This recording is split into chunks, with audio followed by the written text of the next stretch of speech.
Ladies and gentlemen, good day and welcome to the Kotak Mahindra Bank Q3 FY26 earnings conference call.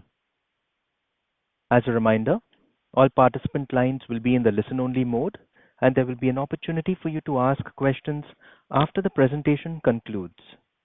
Should you need assistance during this conference call, please signal an operator by pressing star and then zero on your touchtone phone. Please note that this conference is being recorded.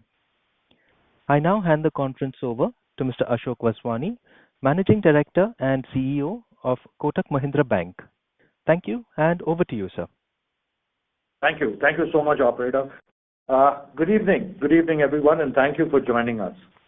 Before I begin, let me welcome Anup Saha, our new WTD designate. Anup brings over 3 decades of vast experience and domain expertise across many fields, including retail finance, analytics, risk, collections, and financial service operations. He will oversee our consumer bank, data analytics, and marketing verticals. His addition strengthens our leadership team and accelerates our ability to execute at scale. Moving on to today's agenda, I'll make some opening remarks. Devang will cover the numbers in detail. Pranav, the deposit franchise, Yomesh, consumer assets, Manish, commercial banking, Paritosh, wholesale banking and institutional businesses, and finally, Jaideep will update you on our subs. Let me first talk a little bit about the macroeconomic environment. The global landscape has become more volatile. Geopolitical tensions, trade and tariff uncertainties have weighed on global investor confidence. While there seems to be a high level of confidence to get a trade deal with the EU, the absence of a final trade agreement with the US continues to add to this uncertainty. We have seen unprecedented strengthening of gold and silver and outflows from India by FIIs to other markets that are perceived to be more attractive to foreign investors. However, the Indian economy continues to demonstrate strong and stable growth. GDP growth continues to be resilient with a positive outlook. This is supported by several enabling actions like the RBI's repo rate cuts and GST rate rationalization. 3Q also saw an uptick in growth led by the usual festive demand. Rural India overall looks stable, supported by good monsoons.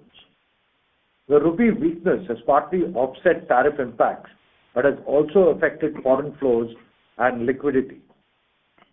With respect to capital flows, while FIIs have been net sellers, domestic institutional investors have provided support with around $24 billion in inflows in Q3 FY26, reinforcing the savers to investors trend. This is also evident in the strong IPO pipeline expected for calendar 2026. In the banking sector specifically, system credit growth has been healthy, but the flows into commodities and capital markets are putting more pressure on low-cost deposits. There is enhanced volatility seen in the banking sector liquidity. While benchmark rates are reduced, longer-term treasury yields have firmed up. Within this context, coming to Kotak, we remain focused on our strategy to scale responsibly. This discipline is reflected in our quarterly performance. In the bank, net advances grew 16% YOY. This is in line with our stated philosophy of growing our advances in the range of 1.5 to 2 times nominal GDP growth. We have seen consistent growth of around 4% per quarter for the last 3 quarters of this financial year. Average deposits grew 15% year on year. We have been focusing on granular CASA growth. This is on the backs of our focused segment strategy, and I will come to that shortly. We called out unsecured retail loans earlier.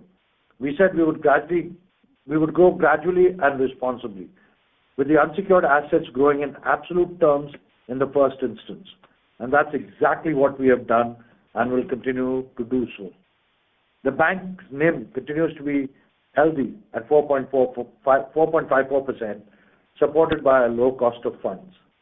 Credit cost, as indicated previously, continued the downward trend, supported by our updated underwriting models and enhanced collection efforts. Credit costs are down sequentially from 93 basis points in Q1 to 79 basis points in Q2 and now 63 basis points in Q3. But within this, we continue to watch the retail CV segment carefully. Overall, we expect normalization of credit costs to continue, though at a more moderated pace. Total operating expenses continue to remain under control as we drive productivity and efficiency. This quarter includes certain one-offs, which Devang will cover in his comments. In the subsidiaries, this quarter our subsidiaries contributed 30% of consolidated profits, which grew 11% on a year-on-year basis. Jaideep will take you through the details. At an overall level, the consolidated book value per share grew 15% year-on-year to 176 rupees on a post-stock split basis. Stepping back, this was another quarter of solid progress against our stated strategy. Kotak is the most comprehensive financial conglomerate. We run the group through the bank and 19 wholly owned subsidiaries. This enables us to create holistic propositions for our chosen customer segments. In addition to this, we run Tractor Finance CVCE as standalone product verticals. We've identified 4 focus segments: high net worth, core India, SME, and institutional clients. For the high net worth segment, we have the private bank and solitaire propositions. Our private bank has shown consistent good growth in AUMs across MF, NDPMS, AIF, etc. Solitaire, our offering for the affluent, has worked well in growing CASA, SIPs, mutual funds, and driving card spend. In core India, we have our 811 offering. After the embargo, we are back to acquiring a large number of customers every month. This has also contributed to the savings book growth. Our recently launched 811 Super is attracting the digitally savvy younger customer with a much better ticket size. SME continues to be the backbone of Kotak. The total SME book grew 17% year-on-year to 1.16 lakh crores. On the institutional side, investment banking and alternate asset businesses had a very good quarter. Additionally, we continue to be leaders in Tractor Finance with a quarterly growth of 5% and year-on-year growth of 16%. On the tech front, we are now further accelerating progress on automation and digitization of Kotak, improving customer service and enhancing efficiency. This covers the entire gamut of the customer life cycle and our various channels across sales offices, branches, call centers, and digital channels. These efforts have allowed us to grow the balance sheet without corresponding headcount growth.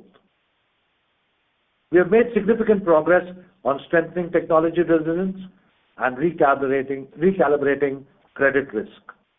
Our strategy is clear, execution is progressing well, and we are seeing good traction in customer acquisitions, deposit, and asset levels. The above results are a reflection of our continued progress against the execution of our strategy of driving scale for relevance without diluting our DNA of risk prudence and profitability. With that, I'll hand it over to Devang to walk you through the numbers in detail. Thank you, Ashok. Good evening, friends, and wishing you all a happy new year. Let me start with the overall bank performance for Q3. If you look at it, this quarter actually saw all-round improvement in net interest income, fee income, as well as credit cost, combined with growth in granular low-cost deposits while maintaining the credit growth. Operating costs saw some one-offs related to acquisition and volume-related costs. I will speak about that later. The bank's balance sheet grew 15% on a YOY basis, with net advances growing at 16% YOY. For advances book, mortgage asset continues its growth trajectory with 18% YOY growth. Aggregate SME advances, as you know, we do SME from 3 separate verticals, which is combined within commercial bank, agri, working capital in consumer, and business loans and SME in wholesale business. All 3 put together growing at 17% YOY basis. The bank was able to retain its leadership position in tractor finance business with 16% YOY growth. Absolute unsecured retail loan book growth showed gradual growth as we had indicated. We remain cautious in growing retail commercial vehicle book while addressing the credit concerns. Coming to the deposit side, I think the total deposits grew 15% on a YOY, supported by healthy growth in low-cost deposits, as CA and fixed rates are both growing at 15% across customer segments. Even on average basis, we saw significant granular movement in low-cost deposits, with average CA growing 8% QOQ and average fixed rates are going 4% on a QOQ basis. We have obviously also reduced our reliance on the LIBOR-linked SA, which has also helped us in getting a higher cost of fund benefit. CASA ratio at 31st December was at 41.3%. Bank's net worth is at 1,30,000 crores with a ROE for Q3 10.68%. Net worth increase in Q3 included about 2,000 crore unrealized gain on valuation of the strategic investments which we hold, which is the MCX and KFIN. As you know, we have been accounting this post-tax gains under AFS reserve, and we are not taking it to the profit and loss count. ROE for Q3 computed on net worth, excluding this cumulative AFS reserves out of the strategic investment, is actually at 11.29%. And if we further adjust for the excess equity at 15% sort of capital adequacy, our ROE is closer to 14%. At the bank standalone level, the capital adequacy is very healthy at 22.6%, of which CET1 itself is 21.5%. Coming to the income statement, bank ended the quarter with a PAT of 3,400 crores. Q3 includes high cost on account of new labor code related provisions, which at the bank standalone is 96 crore pre-tax business. Adjusting for this, profit actually grew 8% on a quarter-on-quarter basis. NIM for the quarter remained at 4.5%, which is same as last quarter, despite the 50% repo rate cut in the quarter June. During the quarter 3, we also saw a higher short-term liquidity, which was deployed in treasury assets. If we exclude those short-term earning assets, our NIM actually improved to 4.58%, up 4 bips during the quarter. Cost of funds reduced by 16 bips during Q3 at 4.54%, driven by low-cost deposits and repricing of maturing term deposits. So if I look at the cost of fund trajectory, it used to be 5.01 in Q1, reduced to 4.7 in Q2, now down to 4.54%. Fee income saw a healthy growth of 6% QOQ, contributed mainly by FX, debt capital, and distribution income. Credit card fee growth continues to remain muted. Employee cost of the bank is 2,200 crore for Q3, which includes 96 crore, as I mentioned earlier, pursuant to the new labor code. Further, there was a saving in retirement cost during Q2, if you recall, which we had mentioned, which has been normalized during Q3. So there is also an effect of Q2 or Q3 movement over Q2 under the retirement cost, which has also impacted the cost. Actual payroll cost without this, which is basically the CTC cost of all the staff, remains flat on a QOQ basis. Other operating expenditure of the bank is 2,700 crores for Q3, which is up 5% QOQ basis. However, to further analyze that, it includes marketing spend during the festive period on brand promotions. Further, this quarter saw significant increase, which is seasonal factor, on the tractor finance disbursement. And as you know, there is a higher brokerage we should pay in tractor finance, which is accounted upfront, and that also resulted in the acquisition cost going up. There was also an increased acquisition in 811 products, which also increased the volume-related cost. Cost to income ratio, without considering the one-off impact of the new labor code, is at 47.4%. Asset quality parameter across all the parameters improved significantly during Q3. on expected lines. Gross NPA at 1.3 versus 1.39, net NPA 0.31 versus 0.32 last quarter, with a provision coverage ratio now at 76%. Credit cost for Q3 reduced to 63 bps, down 16 bps QOQ from 79 bps in Q2. As you recall, Q1 credit cost was at 91. While delinquencies in unsecured retail business showing improvement, we remain cautious on retail commercial vehicle segment. Slippages for Q3 were 1,600 crores, which includes 257 crore that got upgraded within the same quarter. The slippage ratio, therefore, improved to 1.34% from 1.41 in Q2. Coming to the consolidated performance, with respect to group companies, capital market subsidiaries showed growth with increased volume and improved market share. Our AMC business, including the trusteeship company, continues to perform well with growth in AUM. Insurance business, which got impacted by GST regulations changes in Q2, has normalized in the current quarter. Our consolidated customer assets are at 5,98,000 crores and our AUM managed by the group is now 7,87,000 crore. Both grew at 15% on a YOY basis. Q3 26 consolidated profit after tax is 4,900 crores, grew 10% from 4,400 crores.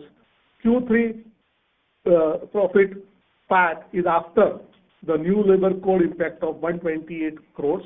128 crores is the pre-tax cost at the group level, equivalent to 96 crores, what we took it in the bank.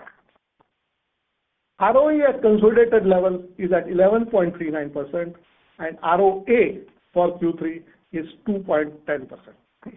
The consolidated net worth of the group is now 1,75,000 crores. Our capital adequacy continues to remain strong at group level at 23.3%, with CET is 22.4. The book value of the share is 176, which has grown by 15% YOY, and this obviously the book value is after considering the split of the shares. With this, I hand over to Pranav to take you through the highlights of the deposits franchise. Thank you. Devang has taken you through the numbers. I will now take you through the underlying strategy of the bank deposit franchise. As outlined earlier, our strategy to serve the customer focuses on three levers for growth: consumption-led, investment-led, and asset-led in a cost-effective manner. Customers are now highly digital, expecting real-time, frictionless engagement across every touch point of the bank. We are providing and curating journeys to capture following customer behaviors, which trends across high net worth, mass affluent, and core India, and that is 1 billion Indians. Number one, consumption-first mindset. We are leveraging spending patterns to create relevant banking opportunities. Number two, savers to investors. We are tapping into the shift from savers to investor via SIPs, DMAT, and trading accounts to build CASA granularly and sustainable growth onto it.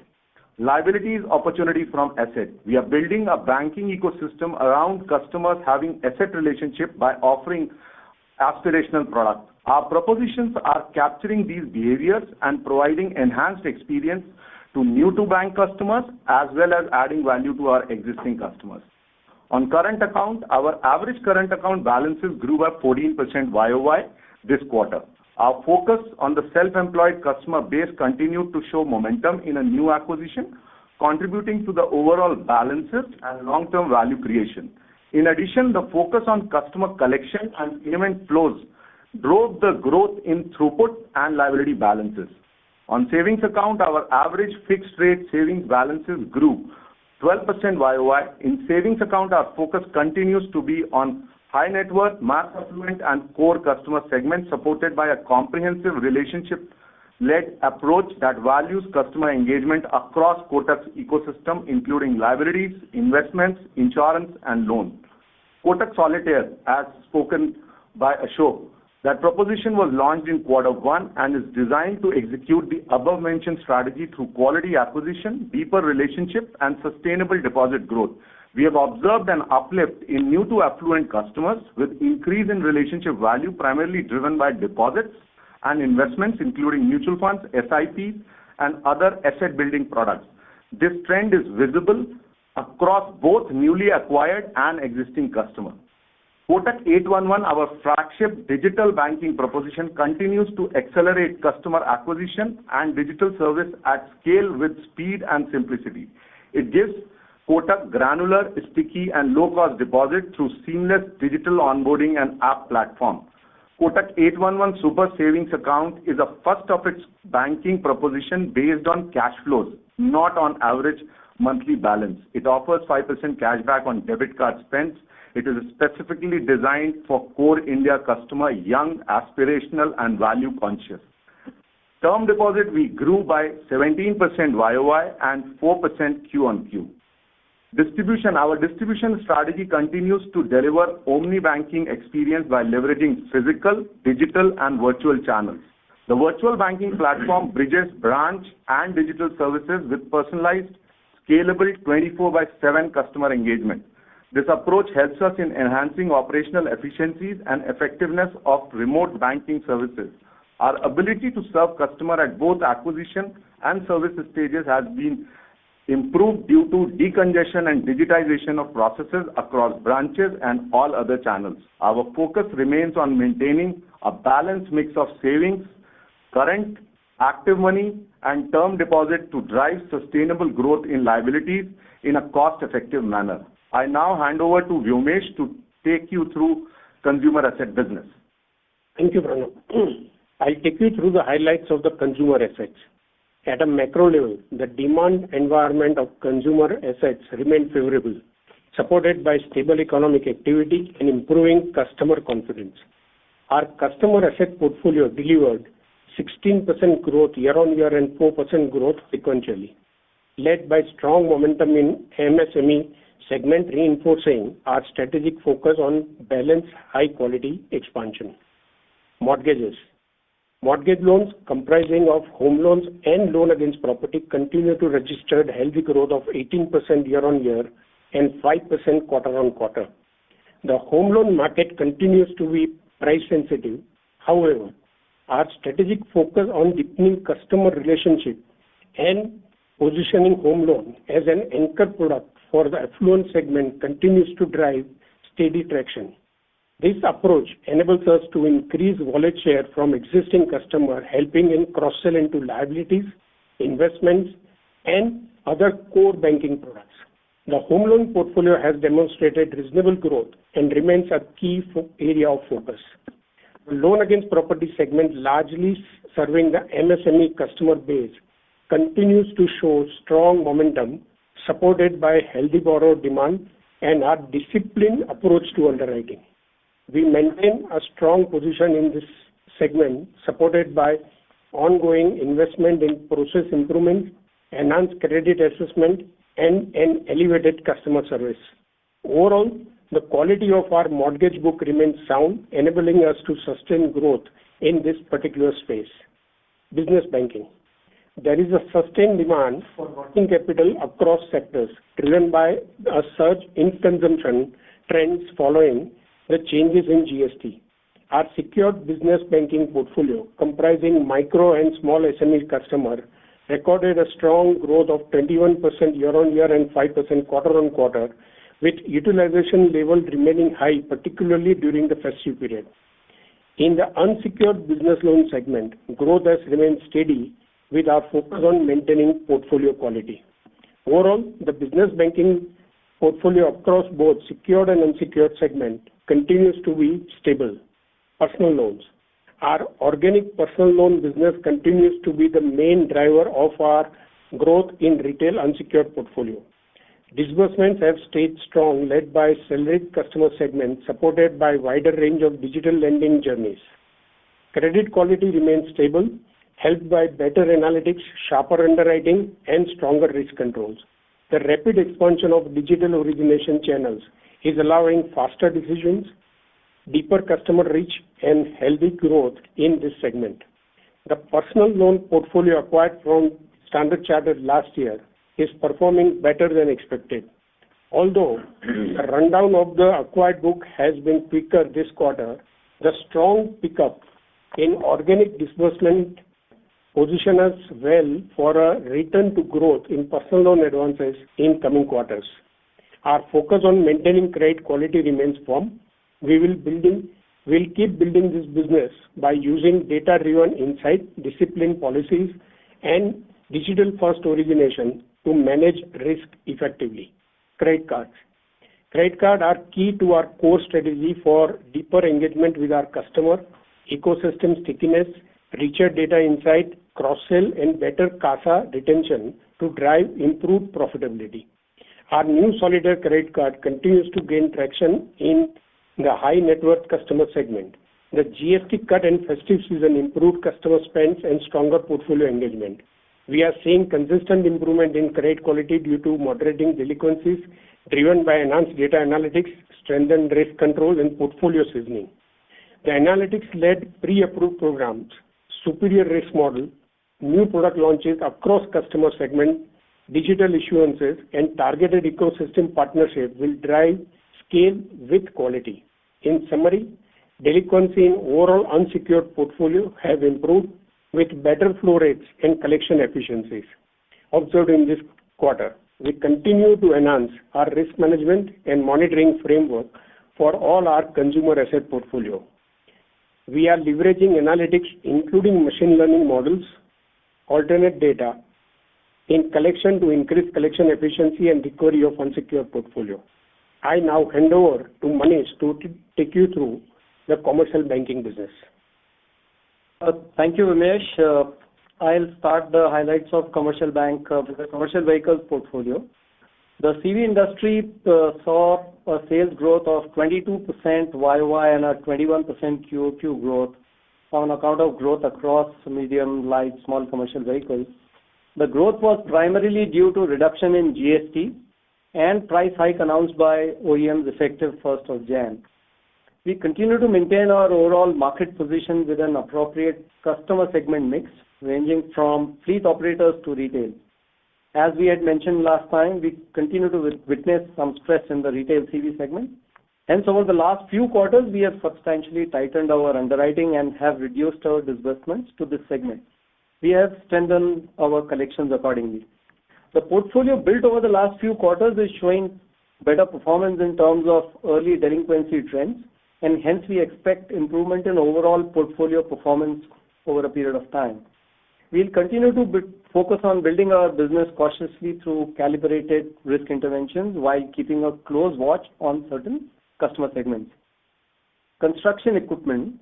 The construction equipment industry sales continued to witness negative growth, 14% negative YOY in Q3 and negative growth of around 10% for YTD December, primarily impacted by slower infrastructure activity as well as project execution challenges due to early and extended monsoons disrupting equipment deployment, as well as tight state government cash flows delaying infra execution.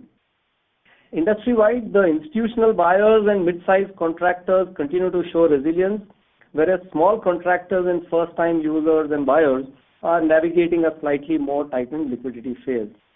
Given this environment, our disbursements were broadly in line with industry trends, and we continue to maintain a strong position in the market. Improved cash flow released by state governments, local bodies, municipal corporations, strong and expeditious project award by the government, and higher budgetary capex allocation in the upcoming budget will be key for the industry numbers to pick up in the coming quarters. Tractor finance. The tractor industry sales saw 22% YOY growth and 19% QOQ growth in quarter 3, primarily due to GST rate cut, government support on subsidies, and favorable rural sentiment due to good monsoon. Monsoons extending into early November as well as soft agri-commodity prices has had some impact on the cash flows of the farmers. However, robust Rabi sowing should improve rural cash flows. Our disbursements grew broadly in line with the industry, helping us maintain our leadership position. Impact of cash flow for the farmers reflected in slightly lower collections efficiency in this quarter and is likely to recover as rural cash flows improve. Microfinance, the microfinance had started degrowing quarter-on-quarter from Q2 of last financial year. While the disbursements have picked up over the last few months, we expect the industry data to reflect a muted Q3 as well. Our retail microcredit book has remained flat quarter-on-quarter, primarily due to scheduled repayments offsetting the current disbursement rate. The portfolio quality for business origination through our risk profile-based underwriting models is performing quite well. We expect disbursements to gradually improve from this quarter and the portfolio performance to continue to get better in the coming quarters. We have also started covering our microcredit loan disbursements under CGFMU Credit Guarantee Scheme. Post-merger of BSS and Sonata in October, we are working towards integrating the overall franchise to serve our customers more efficiently across all geographies. Agri Business Group. The Agri SME book saw a YOY growth of 12% and a quarter-on-quarter growth of 8%, supported by pickup in working capital utilization and a strong growth in new-to-bank customer acquisition. The quality of book continues to remain good. In this segment, we will continue to grow our new customer acquisition across agri clusters and focus on providing holistic solutions to these customers through a one Kotak approach, addressing borrowing needs, transaction banking, investment, and protection needs of our customers. I now hand over to Paritosh to take you through the wholesale banking and institutional business. Thank you, Manish. I will now take you through the highlights of the wholesale banking and institutional businesses. This quarter, our wholesale banking assets, along with credit substitutes, grew at 17% YOY and 3% quarter-on-quarter, driven by robust advances growth. The credit substitutes book was, however, flat this quarter as better loan market pricing led to a shift from investments to loan. We maintained our emphasis on granular growth through the SME and mid-market verticals. In corporate SME, new business momentum remained strong with stable spreads. Adjusting for the migration we did at the start of this year from SME to other verticals of the corporate bank, SME advances grew at 26% YOY and 7% quarter-on-quarter. SME remains a core strategic pillar, and our ongoing investments in technology projects such as CRM, loan operating system, and digitization of customer journeys are helping reduce turnaround time and improve productivity. Consistent with our focus on building holistic long-term relationships with customers, we partnered with Indian Institute of Technology to launch programs that enhance further readiness and AI adoption among our SME customers. Our mid-market portfolio too continues to scale rapidly. Our book here is diversified, and a substantial portion of the book is from working capital and flow-based businesses. Pricing continues to be a challenge in the larger corporate space, especially in long-term loans and project finance. We continue to focus more on flow-led businesses and profitability through higher cross-sell, greater share of transaction banking, and deeper penetration. Trade remains a priority. While overall growth in the trade book was muted this quarter due to pricing pressures and large mandates, the granular portfolio showed good momentum with new client acquisitions and mandates. We also saw good growth in the cross-border trade book in GIFT City. Our recently launched eWay Go digital platform for supply chain finance is also witnessing a robust pipeline. Our asset quality across customer segments continues to be robust, and we saw minimal slippages this quarter. We continue to enhance returns and profitability through liabilities and fees. There was an uptick in DCM volumes and revenues this quarter, driven by successful completion of large transactions across corporates, real estate, and infrastructure. FX revenue also grew, aided by both corporate and institutional flows. We continue to focus on increasing our share of customer collections and payment flows. This quarter, overall number of transactions and throughput have grown well. This was complemented by capital market transactions, including escrows, dividends, buyback, resulting in healthy average liability growth this quarter. Investment in technology, including the launch of a dedicated escrow platform and enhanced API capabilities, have further strengthened our systems. Our unified corporate portal, FIN, is seeing good customer adoption. This quarter, we automated the working capital loan disbursement, dealer financing, and servicing on fin. The wholesale bank continues to work closely with the investment bank and institutional brokerage businesses to improve corporate and investor coverage. Together, the group is able to maximize opportunities across custody, escrow, FX, financing, and primary market activity, and deepen relationships across this franchise. This quarter was an active quarter for these businesses with several marquee IPOs and advisory deals. In capital markets, the investment bank managed 11 IPOs and 3 QIPs, raising a cumulative of about 74,000 crore, and in advisory, the investment bank advised on 5 transactions with a cumulative deal value of about 26,000 crore. The institutional brokerage business also maintained its Tier 1 ranking with most global FPIs for their India investments and with leading domestic mutual funds and insurance companies, and gained volume share in a challenging market. Custody balances at the bank also showed growth this quarter in both the offshore and domestic custody space. We remain focused on onboarding new custody clients, including through GIFT City. Overall, the wholesale banking and institutional businesses remain in good health, delivering acceptable ROE and demonstrating resilience across market cycles. I now hand over to Jaideep to take you through the subsidiary businesses. Thank you, Paritosh. Good evening to all. Let me talk about our subsidiaries now. In Q3 FY26, our subsidiaries reported profit of 1,453 crores, up 11% YOY and 19% sequentially. This strong performance meant subsidiaries contributed a healthy 30% of consolidated profits for the quarter, underscoring the depth and resilience of our conglomerate model. It enables us to capture shifting financial trends through cycles and retain profitability within the group. Our 4 engines of growth that enable us to meet customer needs across the financial spectrum are banking and lending, capital markets, asset management, and protection. Starting with the lending subsidiaries, our largest contributor, Kotak Mahindra Prime, our auto finance business, delivered PAT growth of 15% YOY. Its customer assets grew to 43,244 crores with a YOY growth of 13%. KMIL and KIDF saw muted performance in the quarter, hence the total PAT for lending and related subsidiaries degrew on a sequential basis but was up 6% on a YOY basis. Turning to the capital market business, last year was an extraordinary period for capital markets with buoyant volumes driving strong profits in our capital market subsidiaries. The first half of this year was tepid, but Q3 has bounced back with our PAT up 31% sequentially. Given the high base in the previous year, the PAT was down YOY. In Kotak Securities, our overall market share increased to 13.5% from 11.5% on a YOY basis. And its market share in the MTF business was about 14% as of December 31st, 25. As mentioned by Paritosh earlier, our institutional equities business and the investment banking business have had a very healthy round of market share, with Tier 1, the institutional equities business being a Tier 1 broker for global and domestic institutions, and KMCC acting as investment bankers for high-quality mandates. Turning to the asset management business, Kotak AMC and Trustee Company saw a growth of 31% on a YOY basis and 22% on a QOQ basis.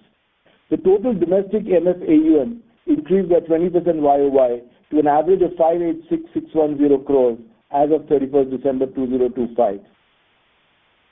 Kamal, Kotak Alternate Asset Managers Limited, is one of the largest domestic alternate asset managers in India, with total funds raised since inception of $11.08 billion. This quarter, with some successful strategic exits in the portfolio, which is reflected in the profitability. Moving to the life insurance business, the individual premium earned grew 18.7% YOY in Q3 FY26.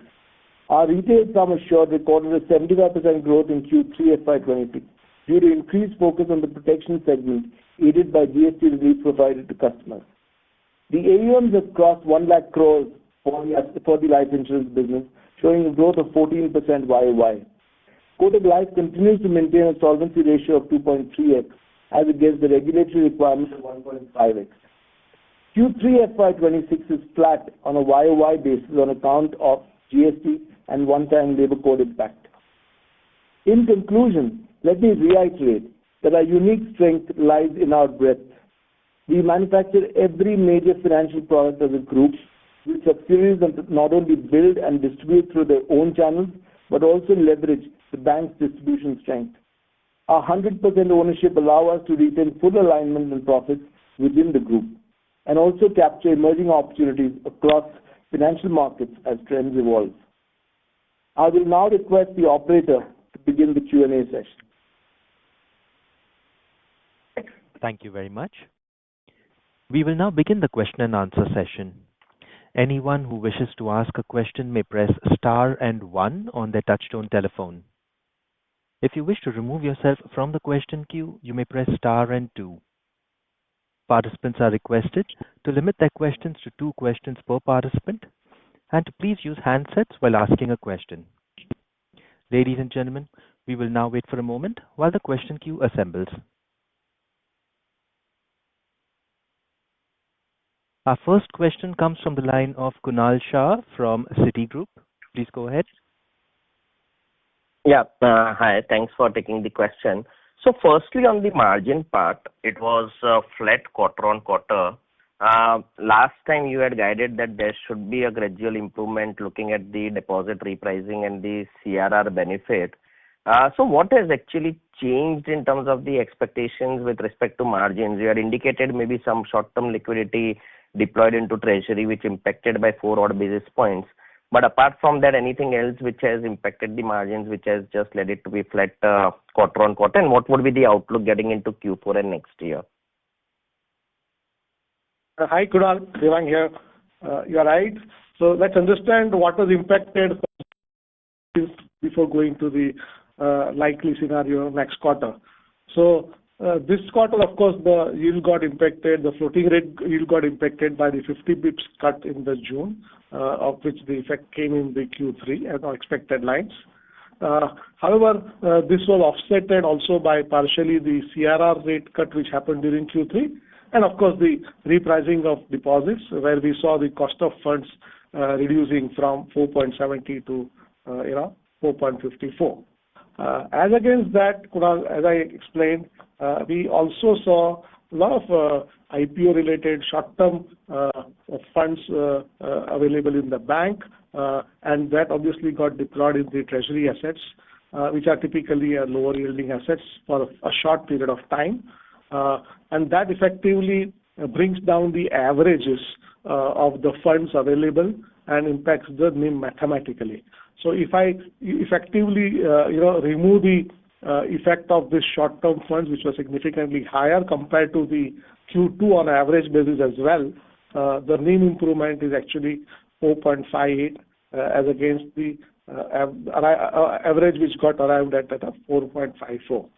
Now the second question, how do we see the outlook going forward? I think Q4 we will obviously have the impact of the 0.25% rate cut, bips cut on the in the Q4 floating rate advances as well. However, the repricing of deposits, of course, will continue in the Q4, but at a lower pace. As you can see, actually, the cost of fund decline was 5.01 to 4.70, now to 4.54. So it has been obviously at a reducing pace, which will go into Q4 as well. However, the CRR cut which happened during each of the month in Q3, the average of that will have a full quarter impact, benefit actually, in the Q4. The last one, as you know, Q4 has a typical aberration where the February the lower number of days, while the yield on the advances are at a full month basis of 30 days, the deposits costs comes only for 28 days. This does bring some sort of a kicker in the NIM, which is aberration, which gets of course corrected in the Q1. So assuming no further rate cuts, in February, I think we will see a moderate increase in Q4 and NIM, as I explained. But I think more realistic and stable NIM is something which will, we'll be able to sort of estimate going forward from Q1 once the aberrations are also removed and we have a clearer picture. We are already seeing some of the tightening in the liquidity and the rates in the term deposits hardening. As against that, we also expect to see some growth in the unsecured business, and let's see how it plays out and impacts before. Sure. Yeah, that helps. And the second question is with respect to credit cost. So eventually now we are seeing the specific credit cost coming down to 63 odd basis points. You indicated some stress continuing on the retail CV, but otherwise, are we comfortable on PL credit card? Has MFI also maybe almost picked out, and you should see the benefit? And where should we ideally see the credit cost trajectory going forward? Yes. So the credit cost reduction is on the expected lines, and as I explained, the unsecured businesses, which is the microfinance, credit card, and personal loan. If I look at each of them, the microfinance and personal loan credit cost actually has started decreasing, and that's actually the benefit which is sort of you are seeing. Credit card obviously has plateaued and it's not showing any increasing trend. So the primary reason for the reduction in the credit cost is on account of unsecured business credit cost coming down. On the commercial vehicle, I think we are now saying we are cautiously observing it. We are hopeful that it will plateau down during the Q4 and then we'll see how it operates. But I think the good news is that the unsecured credit cost is behind us now, and that's what is effectively resulting in the reduction what we saw during the quarter. So what should be the steady state credit cost number now after having achieved 63 basis points? Do we see improvement to 50, 60 basis points over a period, maybe over next 12 months period? So Kunal, if I just step back, pre-COVID, if I look at my credit cost, where of course my unsecured percentage was also lower, I was hovering around 0.4, 0.45. As you increase the mix of unsecured credit cost, obviously credit cost on a standalone basis might show an increase, but I think it also gets you a higher return. So given that the mix of unsecured will gradually go up, it obviously has to be higher than the historical what we used to have. But clearly, even in Q4, we expect the credit cost to further gradually go down and the trend continuing during Q1. Thanks. That's helpful, yeah. Thanks. That's all from my side. Thank you. Thank you. Our next question comes from the line of Rikin Shah from IIFL Capital. Please go ahead. Hi, good evening, everyone. I had 4 questions. So the first one is on car, and you alluded to some benefit from capital market, but even the average car balances, even on sequential basis for last 2 quarters, have been improving. So how much of this would you really be attributing to the capital market, and how should we think of stickiness of this deposits? So that's the first one. Hi, Rikin. Hi. Yeah, hi, Rikin. This is Paritosh. See, in our wholesale business, we have a large number of customers who are from financial segment, which is custody, private equity funds, mutual fund, insurance companies, all of them. While there'll be some, and also capital market business gives us deal car. Some of these things are consistently, one or the other customer keeps giving us this car. So even if this is deal car, this is a regular and consistent deal car which keeps coming to us from multiple set of customers. So I would say there is a tendency of this business to be more sustainable with some degree of volatility. Just to add, the current account, the average growth is not only the wholesale deposits. I think the consumer current account also granularly grew, including the SME business, which also contributed. My reference to the IPO and all that was with respect to the short-term deployment in treasury. But I think if I look at purely on a current account average thing, it's not only wholesale, but I think it's the consumer banking also contributed to that. in that. So despite, EOP, if you recall, we had said that Q2 EOP had a lumpy deal-based thing, but on an average basis also, if you see the current account is showing a growth, both for consumer as well as wholesale bank. Got it. The second one is on the SA deposits. So some of your peers have seen rundowns in the institutional SA deposits. So what is the quantum of such deposits for Kotak? How is it behaving for you, and the outlook on the same, please? Hi, this is Pranav. With respect to institutional, or for that matter, marquee and bulky savings account, if you look at, we are more focused towards granularity, and we are also consciously looking on quarter, running down as far as some MIBOR is concerned. So, as far as the fixed rate size concerned, it is being built with primarily having more of retail focus onto it with granularity. And also, if you look at one of the engines of growth for us is 811, which is primarily the smaller ticket size, but with lot amount of granularity and an active participation of the core India into it. So that's how we have designed our strategy to take care of whether high net worth individuals are concerned, or for that matter, mass affluent, and then the core India. So that's where it is building on as far as more granularity than a bulkiness onto it towards institutions. Got it. The third one is on the total cost of deposit. How would that number look like? Would it be broadly 4.45%? And how much of term deposit repricing do you think is still remaining? So that's the third one. Look, I think we have indicated the average cost of the saving account, which is already there in that. I think the term deposit rates obviously have sort of reduced over quarter on quarter. But I think, as I indicated, getting into Q4, clearly there is some tightening and hardening of the rate which may take place. In terms of the residual sort of repricing, I explained the cost. If I look at the cost of fund benefit itself, which used to be about 32 bips in Q1, reduced to 16 bips in Q2, and now it is around 16 bips in Q2. Is further, obviously, as the repricing starts completing, it will further go down.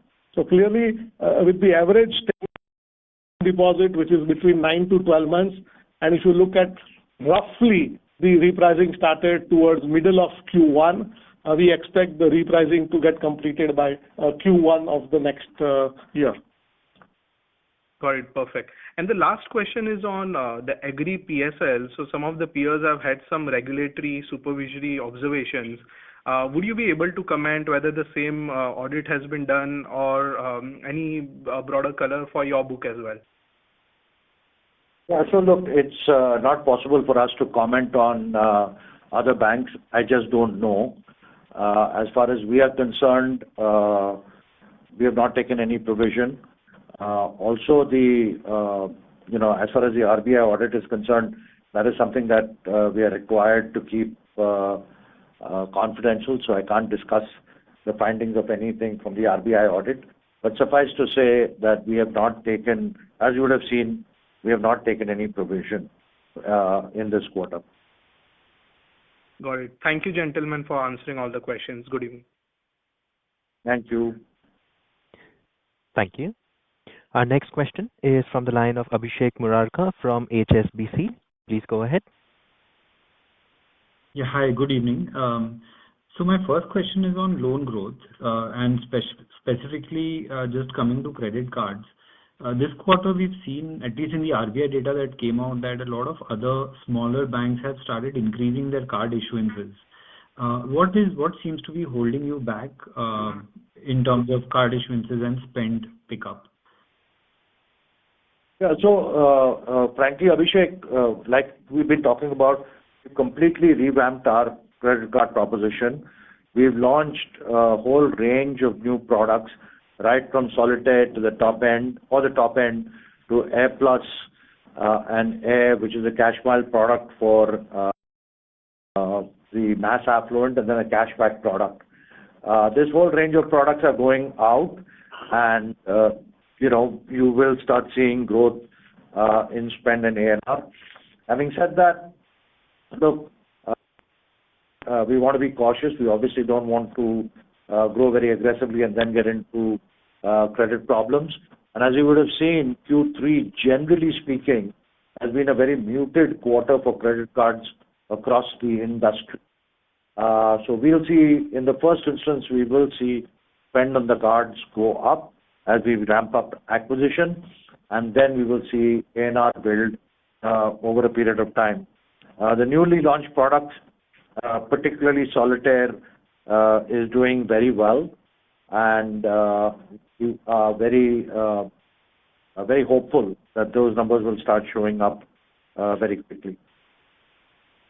So it's probably more a matter of time that all these steps that you have taken, they'll start building up, and we start seeing some traction maybe 1 or 2 quarters down the line in this portfolio. Yeah, that is correct. Understood.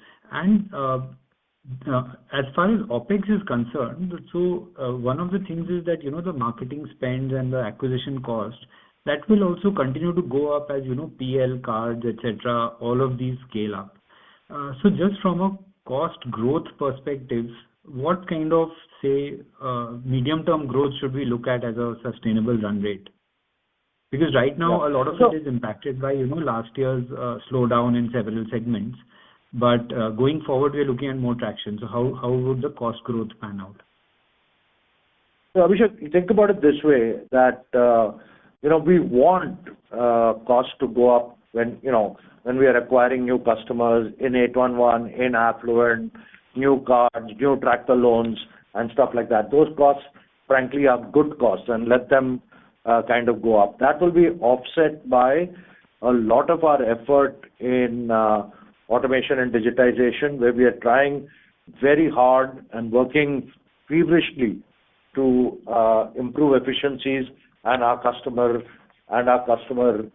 experience.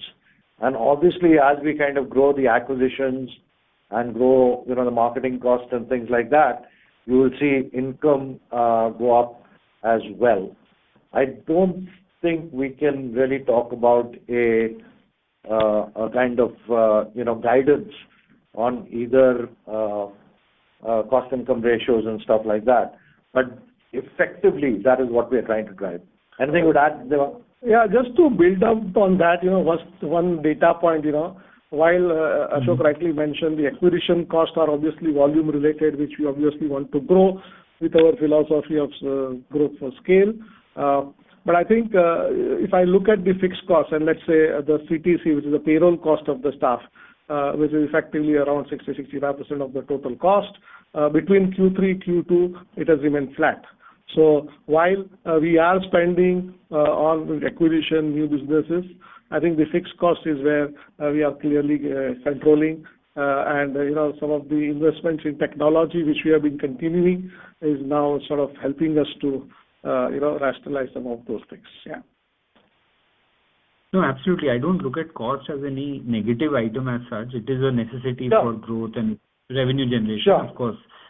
But just as a thought process, if you're expecting let's say mid-teens, high teens, whatever, loan growth, costs would lag it substantially by 3-4 percentage points, or you could see, more operating leverage as in cost growth being much slower than loan growth. So just how do we think about these two? And, then that can give a sense of the jaws going forward. So I'm just trying to get some understanding there. Over a period of time, Abhishek, not quarter by quarter by quarter, but on a trend basis, we should see cost to assets coming down. And we've started to see that trend, and we are hopeful that trend will accelerate. Actually, if you also look at cost to asset ratios, if you look at, as Ashok rightly said, over a longer period of time, if I look at from last year over this quarter, and this quarter, as I said, some aberrations. Actually, it has come down. It used to be above 3%. It is now down to around 2.7 and 2.5 sort of range, right? So it is always coming down that's a good way to look at as an indication, as a cost to the asset build-up, basically. I think it's already on this way, and certainly would like to further improve that as we go along, right? Yeah, no, exactly. So that is where my question was from, because cost to assets has come down in a period when some of your assets which require more spends, they have not grown. And now when they grow, does cost to asset go back to 3%, or from here you continue to see, steady reduction in cost to asset? So just that understanding, that's it. I think we would like to obviously maintain and, a cost to asset ratio in the range of 2.5 to 2.6, right? Okay. All right. Thank you. Thanks a lot and all the best. Thank you. Ladies and gentlemen, you are requested to please restrict yourselves to 2 questions only. Our next question is from the line of Mahrukh Adajania from Nuvama. Please go ahead. Yeah, hi, good evening. My first question is on ECL. So based on the draft, what would be the likely impact on credit cost for you from ECL? And my other questions are that you did mention or you did allude to some rundown in the PL portfolio purchased from Standard Chartered. So could you quantify or throw some light on it? And I just also wanted to know if you could quantify the proportion of liabilities which are yet to reprice in the fourth and first quarters from the old rate cuts. Yeah, hi. Oh, okay. Okay, on the ECL part, as you know, it is still a draft circular which RBI has come up, and all the banks, including us, we have obviously represented, because it requires you to make a floor-based provisioning by asset segment. However, considering even the draft circular, the impact of the ECL provision is less than 2% post-tax for us in the bank. So it's not likely to materially impact even if we were to apply the draft circular as is. So that's the first point. 2% on the Standard. Sorry? 2% of the network. Okay. Yeah. And as you know, we have significant higher net worth than required, so we don't see any significant impact arising out of that. And even, in fact, the circular also provides for amortizing that over four years and all that. But we'll see how the final draft circular comes. But I think it is suffice to say it is not a significant impact at all, even if we were to go as per the as-is circular. Coming to the Standard Chartered portfolio, which is there, now I think the residual portion which remains is not very significant, is less than sort of 1,500 crore approximately, and about 20% of what it was. So I think it will run down over the next 2 quarters in that sense. The third portion, what you said, is on the repricing which is left, which I partially answered earlier.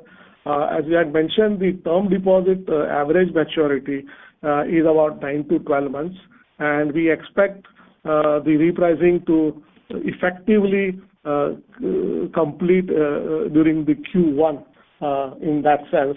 And that anyway, if you see the trend of cost of fund reduction, it reflects actually the repricing pace of the term deposit.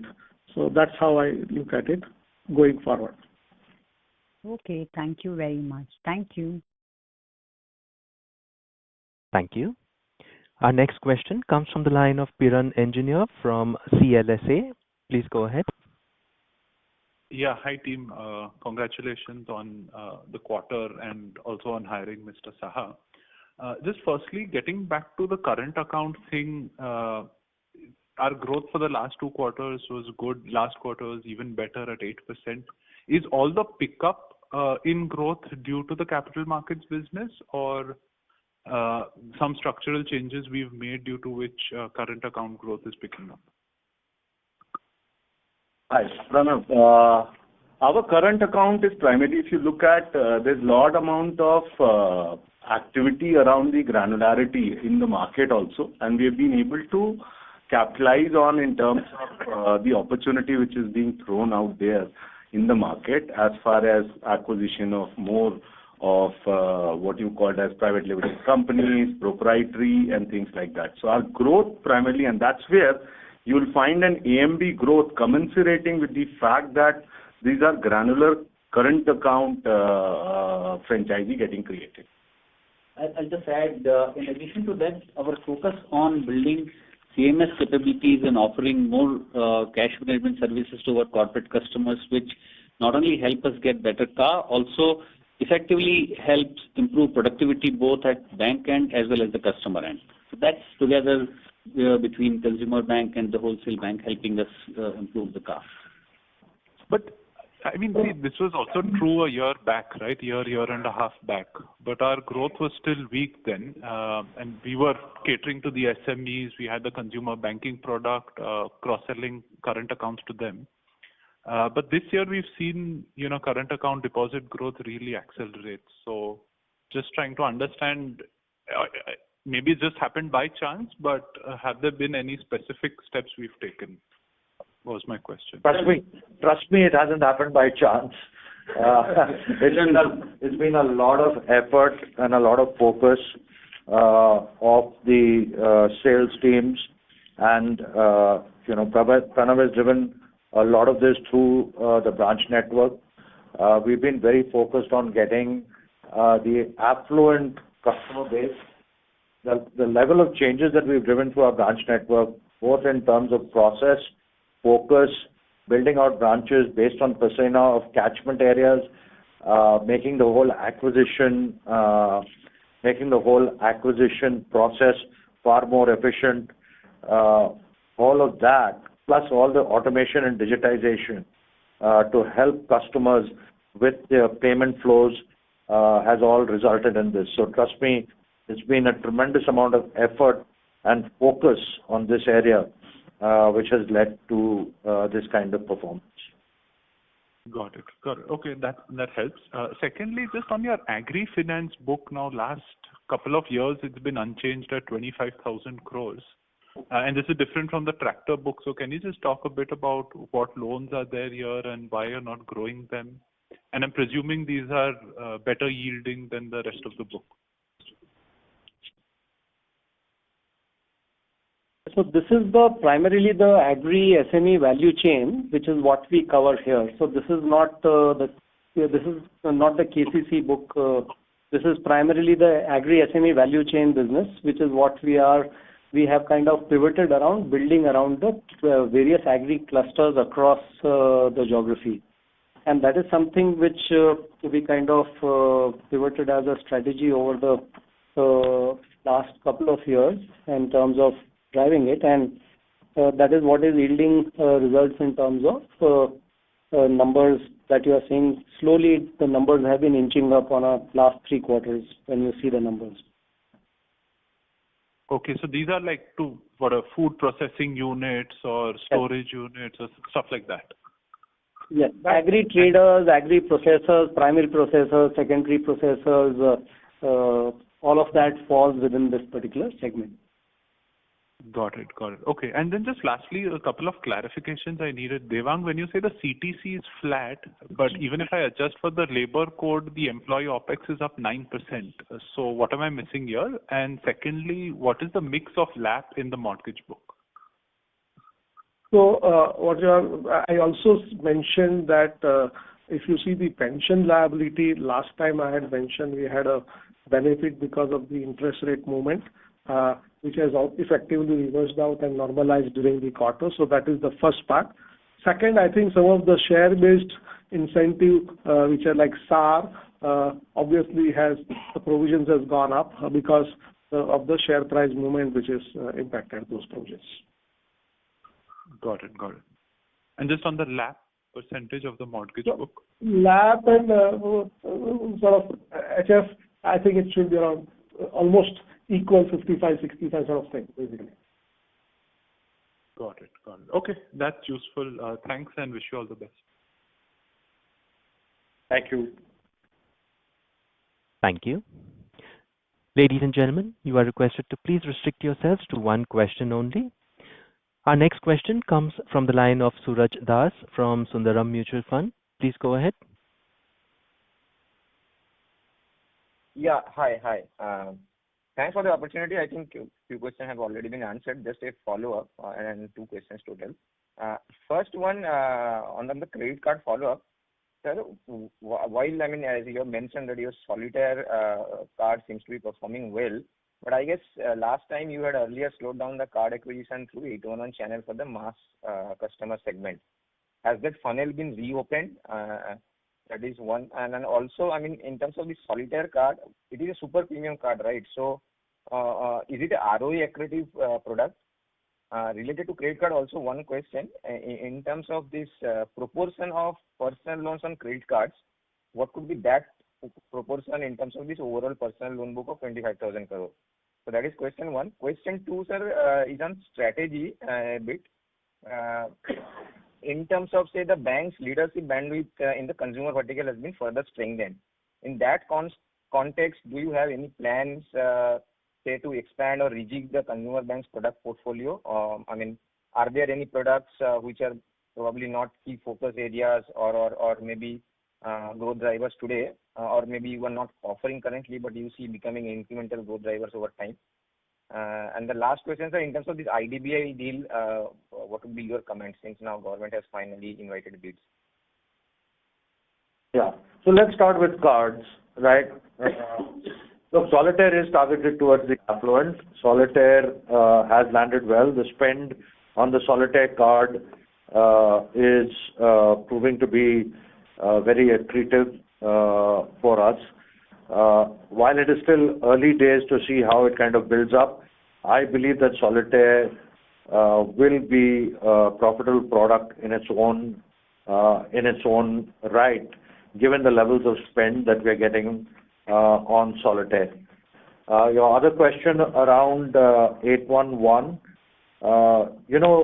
at one point in time, we had done a lot of experiments with the 811 kind of customer base, and those experiments did not entirely work out well for us. It's not as if we are not selling card products to the 811 base, but we're doing it in a much more refined kind of way, using advanced risk models and capping exposure just to make sure that we're getting it right. So that will kind of continue. We will come back on cards and kind of grow the book.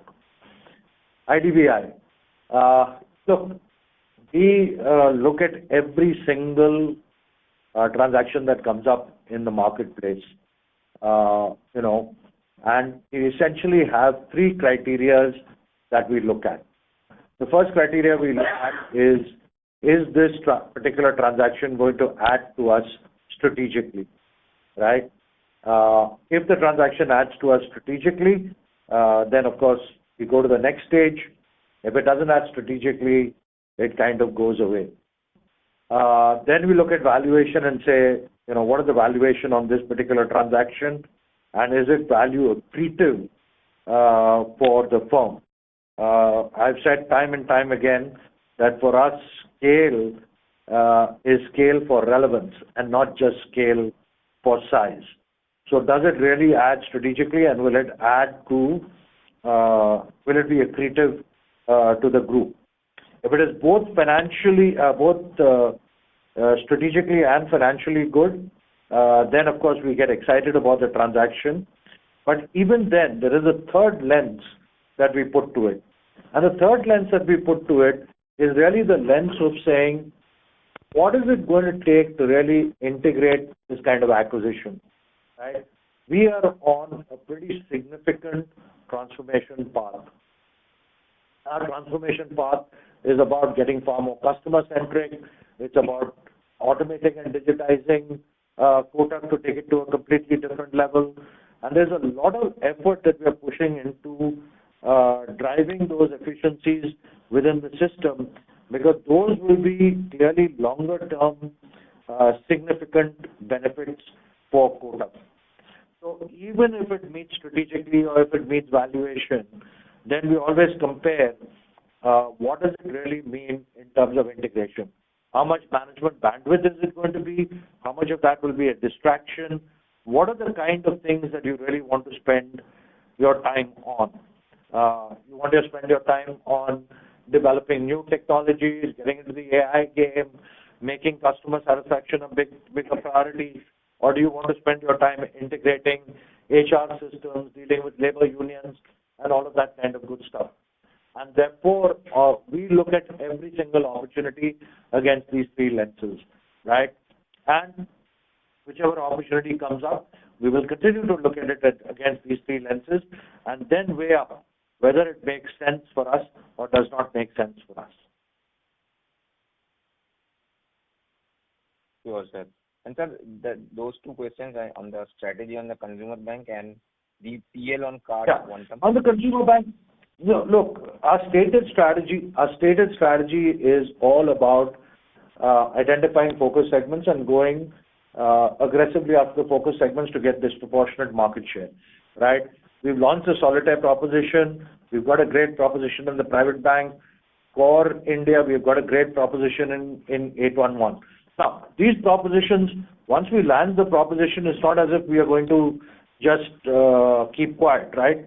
We want to continue to enhance these propositions so that we get a greater deal of customer engagement and a higher level of acquisition.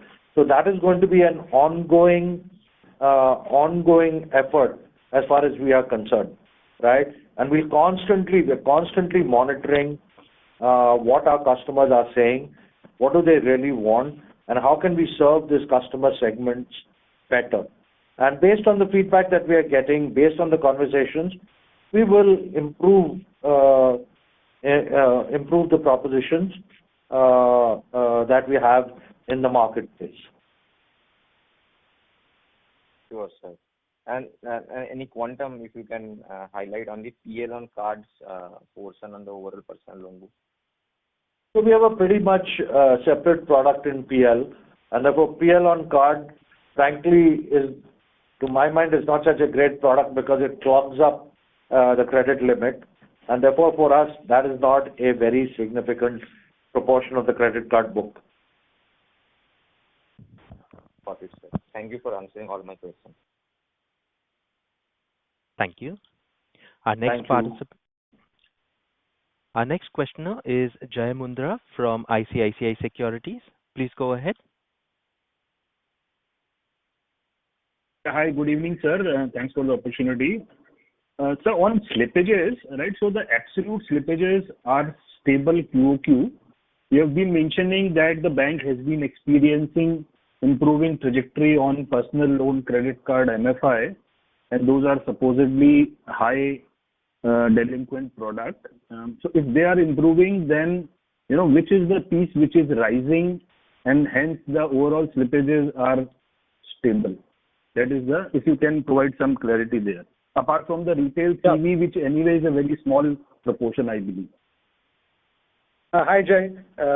So if you look at the slippages data, you are right that if you compare just the slippage data, say 1,629 going to 1,605 doesn't make a significant reduction.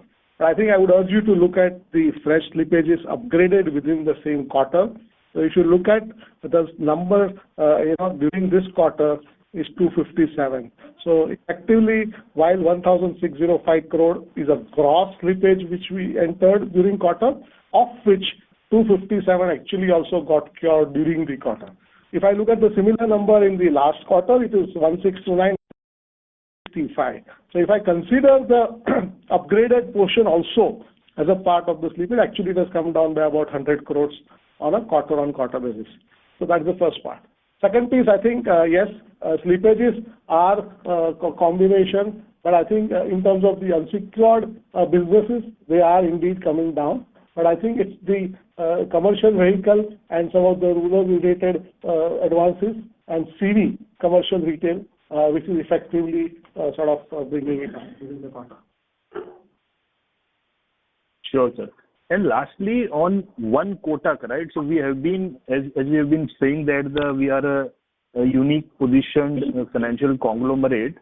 But if I look at the core fee income, despite industry leading loan growth and deposit growth, but the fee income growth, core fee income growth has been much weaker or much smaller than the loan growth, and even in absolute basis, despite all this conglomerate strategy. So is there anything which is, when can we expect the core fee income going more or less similar in terms of business growth? Or so far, was there any obstacle? Thank you. Two things, Jay. One, obviously, the fee income consists of a combination of a whole host of things, starting from foreign exchange income to DCM income to life insurance distribution income to mutual fund distribution income, and other such products as well. If you look at the fee income growth on a QOQ basis, you started seeing green shoots with a 6% growth on a quarter-on-quarter basis. Now, as I said, that this is something which has been started,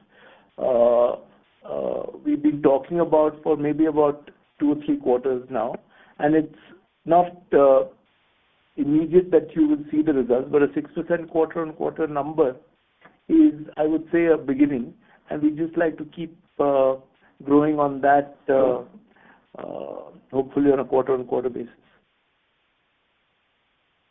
And I think it's beyond the fee line also, right? I mean, look, there's no question about getting referrals for assets, and it's also not only just from the subs to the bank. It's also from not only bank to the subs to the bank, but also bank to the subs. So I think we've got to look at it on a little more holistic basis. Right. Thanks. And I think, sir, if you could repeat what you said in response to the, that we have strengthened the consumer banking management bandwidth. Any products that you would like to sort of rehash or reintroduce or introduce or scale up over the next few quarters, years? Thank you. Yeah. So what I said was that, look, ultimately, it's not so much about doing a particular product. It's more about the propositions that we've landed for our various customer bases, right? And strengthening the proposition. So we land the proposition with a certain set of products and services, and then we are constantly monitoring what customers say about that proposition. And based on the feedback, we continuously strengthen the proposition so that it becomes more meaningful and more engaging for our customers. And we will continue to do that. There will be things that will land, which will have resonated with customers, and then there will be other things which may have not resonated, or there will be feedback, and we will twist and adjust the propositions to take care of those things. Sure, sir. That helps a lot. Thank you, and all the very best. Thank you. Thank you. Our next question is from the line of Chintan from Autonomous. Please go ahead. Thank you for taking my questions. I'll restrict myself to one question. Devang, you mentioned that rates are tightening and competitive dynamics might not be as good in the fourth quarter. Do you not think the RBI measures will help there? Or is the tightening, for you strong enough that we should be a little wary of how the dynamics play out in the fourth quarter? I think, Chintan, hi. My comment was also based on the initial liquidity in the system data, which is we are seeing. Of course, you are right. Some of the measures have been taken by RBI currently. But typically, Chintan, if you see, Q4 is a very quarter where for the corporates as well as for the bank, where the liquidity does tighten up in that sense. So it was more based on what we saw for the first 10 days of January. Of course, if RBI takes measures and to ease it out, it will sort of reflect in that. But till date, at least we have seen at least the term deposits actually rates. If you see the term deposit rates quoted by the peer banks across the buckets, have actually inched up. So my comment was based on that experience actually. Now, of course, with these measures tightening, who knows whether they will sort of further bring it down, but let's see about that, yeah? Okay, and just a request for the next quarter, just for a couple of quarters, if you could give us yield on advances and cost of deposits just as this repricing completes? I know you don't want to get into that granularity, but it'll help for a few quarters. Thank you. Yeah, we'll consider your request. Thank you. Thank you. Ladies and gentlemen, we will take that as our last question for today. I would now like to hand the conference over to Mr. Ashok Vaswani for closing comments. Over to you, sir. Thank you so much. Thanks, everybody, for joining us. Much appreciate doing this on a Saturday evening. And I look forward to seeing you all again in approximately 90 days. Thank you so much. Bye-bye. Bye. Thank you. On behalf of Kotak Mahindra Bank, that concludes this conference. Thank you all for joining us. You may now disconnect your lines.